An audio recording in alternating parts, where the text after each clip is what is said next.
আসলে সব অন্য বুঝি না নি এইবার এমএলএ টিকিট চিন্তা রাখো যারা এমএলএ মানুষ তারা 100 কোটি টাকা মালিক হয়ে গেছে 100 কোটি টাকা মালিক এখনো বলছে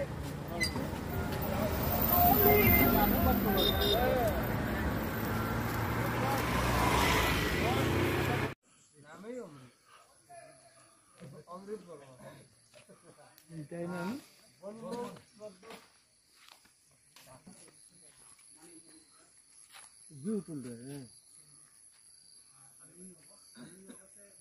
রামকৃষ্ণনগর সমষ্টি মনীষপুর নেট কিছু নাই একটু ঠিলার উপরে যাওয়ার পরে নেট পাওয়া যায় এরপরে নেটই নাই গ্রামে নেট নাই ইমার্জেন্সি ঠিলার উঠতে লাগে মোবাইলই নাই মোবাইল চালায় কি দুনিয়ায় 5G চলে আমরা এখানে 2Gও চলে না বর্তমানে কিছু নাই ইন্ডিয়া এখন ডিজিটাল চলে কিন্তু আমরা এখানে কোনো কিছুই চলে না আমি মুখ্যমন্ত্রীকে জানাইতে চাই যে এই গ্রামের মধ্যে আজ পর্যন্ত নেটই নাই প্রায় এমএলএ হওয়ার পরে খালি নেট দিমু ইলেকশন তো যাক আর নেটই নাই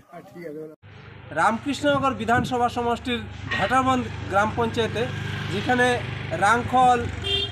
তারপর উজান রাংখল মনীষপুর এই এতদ অঞ্চলে পৃথিবী যদিও 5Gতে পৌঁছে গেছে কিন্তু এখানে নেটওয়ার্ক নেই মোবাইল নেটওয়ার্ক না থাকার জন্য আমাদের বিভিন্ন অসুবিধা পোহাতে হচ্ছে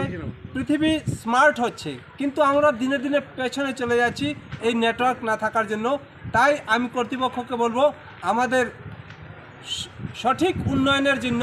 আমাদের নেটওয়ার্ক পরিষেবা দিন